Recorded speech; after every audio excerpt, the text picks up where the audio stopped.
Hindi lang po ang Pangulo ang may insertion sa budget. Pati po si Congressman Sandro Marcos, meron din pong pinapasok taon-taon. Hello mga kabibig, welcome back sa ating bagong YouTube channel. Ito ang pinakamaingay ng YouTuber sa balat ng YouTube. Ako si Kabibig, maglabag-labag na ta with evidence. So may bago na naman pasabog si Zaldico tungkol kay Sandro Marcos. Naku, magnanakaw. Galit na galit si Sandro kay Zaldico kasi kulang ng 8 billion ang gusto niyang ipa-insert sa budget.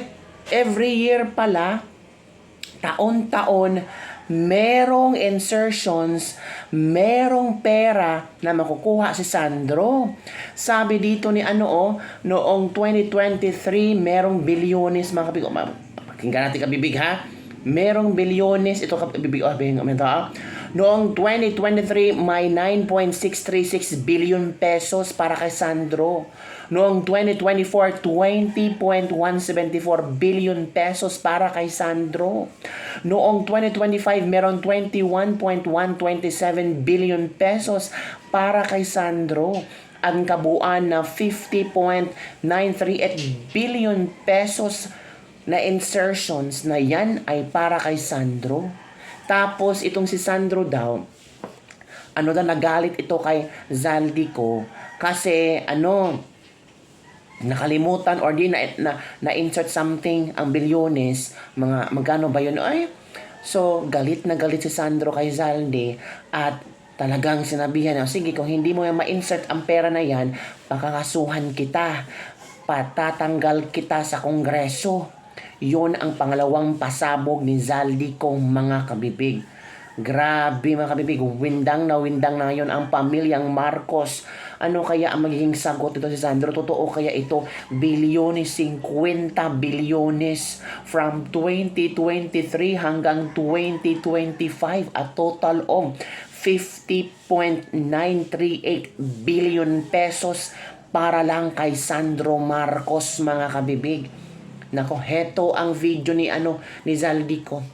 Huwag mo akong pigilan sa mga insertions ko. Huwag ka nang makialam sa budget. Na ginagawa ko lang ang mga utos niya tungkol sa mga insertions na sinasabi niyang hindi na raw niya makilala.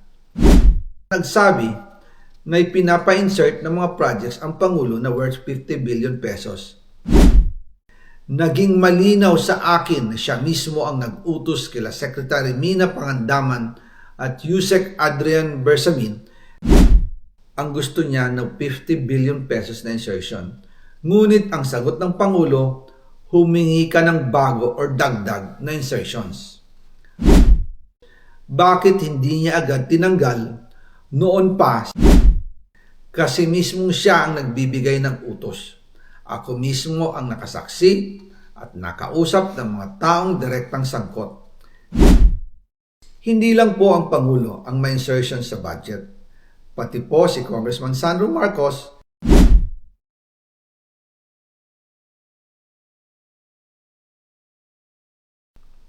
pero kahit na i-deliver na ang 1 billion pesos para kay Pangulong Marcos at kahit na naisama na rin sa 2025 budget ang 100 billion pesos insertion sa pamamagitan ng BICAM Committee, ayon mismo sa utos ng Pangulo, nagagalit pa rin daw si BBM. Kaya noong February 2025, sumulat po ako ng isang confidential letter kay Pangulong Marcos. Doon ko ipinaliwanag na ginagawa ko lang ang mga utos niya tungkol sa mga insertions na sinasabi niyang hindi na raw niya makilala. Ilalabas ko po ang sulat ko sa Pangulo kasama ng video ito. Si Yusek Jojo Cadiz ang nag-ayos ng aming meeting noong March 2025 sa 1201 Aguado Street, tapat ng Malacanang, Gate 4. Pero sa halip na kumalma ang Pangulo, lalos lang siyang nagalit. Sa halip na itanggi o linawin niya ang tungkol sa 100 billion insertion, pinagsabihan niya kami ni dating Speaker Romualdez at sa akin mismo, diretsahan niyang sinabi, "Huwag mo akong pigilan sa mga insertions ko. huwag ka nang makialam sa budget. Dahil sa mga binitawang salita sa akin ni BBM, naging malinaw sa akin na siya mismo ang nag-utos kila Secretary Mina Pangandaman at Yusek Adrian Bersamin na ipasok ang 100 billion pesos worth of projects. Kaya kung hindi talaga totoo na galing sa Pangulo ang utos, bakit hindi niya agad tinanggal noon pa sina Secretary Mina Pangandaman at Undersecretary Adrian Bersamin nang pinaalam ko sa kanya ang 100 billion insertions sa pamamagitan ng sulat? Bakit ngayon lang nila pinag-resign kung kailan nalaman ng publiko ang tungkol dito? And also kinausap ako ni Yusek Jojo Cadiz at nagsabi na ipinapa-insert ng mga projects ang Pangulo na worth 50 billion pesos. And sinabi ko kay Yusek Jojo na meron ng instruction kay Secretary Mina Pangandaman at Yusek Adrian Bersamin about the 100 billion pesos insertion. And sabi niya, kakausapin niya ang Pangulo na kung pwede, doon na lang i-charge ang gusto niya ng 50 billion pesos na insertion. Ngunit ang sagot ng Pangulo, humingi ka ng bago or dagdag na insertions. Doon po nakita at naramdaman na hindi pwedeng sabihin ng Pangulo na wala siyang alam sa mga nangyayari. Kasi mismo siya ang nagbibigay ng utos.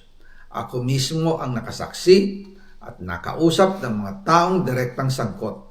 Kaya hindi na pwedeng maghugas kamay at magturo na parang inosente. At kung titingnan ninyo ang 2026 budget, may panibago siyang 97 billion insertions. Pero ngayon, ipinasok na mismo sa President's Budget or NEP 2026. Yan po ang kinumpirma ni Secretary Manny Bunoan na may instructions ang Pangulo na magpasok ng 100 billion ulit sa President's Budget. Kaya wala na siyang pwedeng ipamigay. Ito ay nalaman ko noong May 2025 sa meeting namin kasama si dating Speaker Romualdez sa number 30 Tamarind Street, Forbes Park.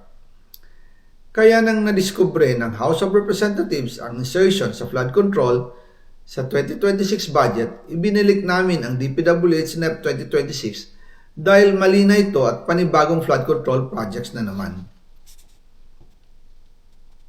Hindi lang po ang Pangulo ang may insertion sa budget.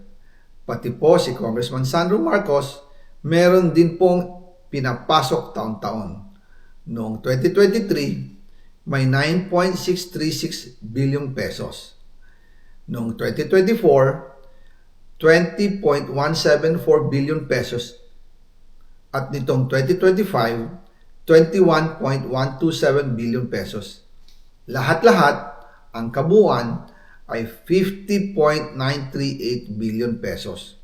At bawat taon po, sa tuwing dumarating ang BICAM budget process, lagi po may utos si Congressman Sandro na ipasok ang mga proyekto niya. Nalaman ko na lang sa mga contractor na galit siya sa akin noong pinag-uusapan na ang 2025 GAA budget. Ang sabi daw niya, ipatatagal ako at magpa-file ng maraming kaso laban sa akin. Kasi kulang ng 8 billion pesos yung insertion na gusto niyang ipasok.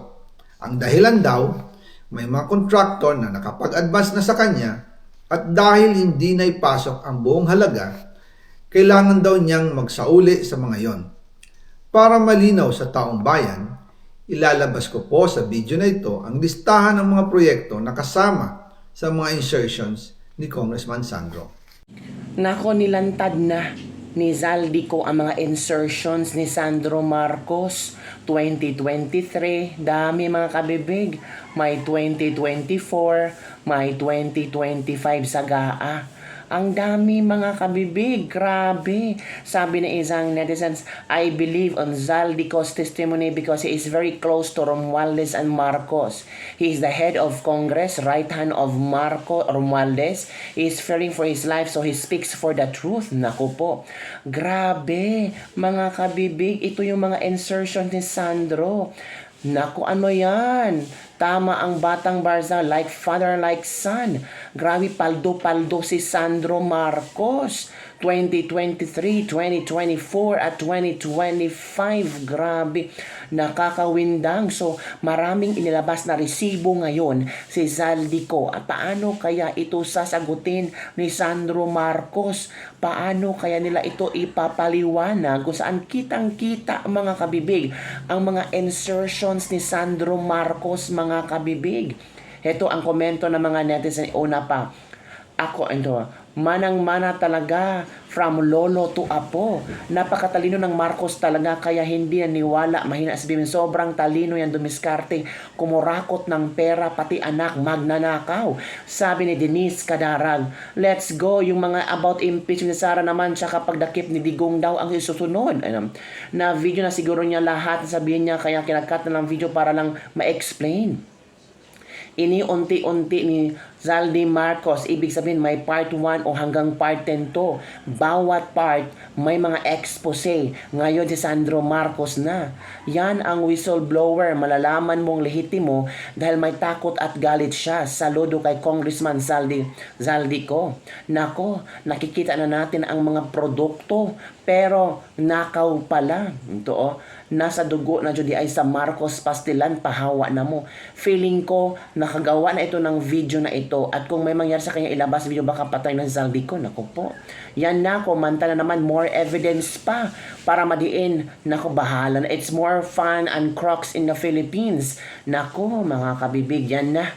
Linabas ni ni Zaldico, pati mga papeles, pati mga dokumento na naglalaman ng insertions ni Sandro Marcos. Paano yan, kabibig? Ang dami. Malulula ka sa paghanap-hanap ba? Ito 2025, and taon-taon padami ng padami ang insertions ni Sandro Marcos tuwing BICAM. A total of 50 billion for 3 years straight, ha? 2023, 2024, 2025, 50 billion yan mahigit. Grabe. Tulad po ng akin nabanggit sa part 2 ng aking papaliwanag sa totoong mangyari, narito po ang listahan ng mga insertions ni Congressman Sandro Marcos noong 2023. Pwede nyo pong sila i-check sa GAA at kung nagawa nga ba ang mga proyektong ito. Nako po, magkaalaman na talaga. Kung meron, unahin pa nila ang Davao City. Tingnan pa nila ang flood control sa Davao City, pero sa Ilocos, Baluarte pala ni Sandro Marcos, maraming insertions doon. At sabi ni Zaldico, i-check nyo kung totoong may proyektong nakita. Ang dami kang bibig, ha? From 2023 to 2025, almost 50 bilyones. Yan, sabi ng mga netizen, nako, ninakaw na naman yan. Ma-abswell to si Sandro kung makikita lahat itong mga proyektong ito. Pero kung hindi makikita, ay big question yan. So, anong palagay nyo, kabibig? Saan kayo maniniwala? Kay Sandro Marcos? Later, may i-explain ito? Or si Zaldico na solido, meron talagang dokumento na nilatag? Nako po, kabibig, comment down below, and don't forget to like, subscribe, and share this video para sa mga latest trending news sa ating pag-usap-usapan. Grabe. Bye everyone. See you next time.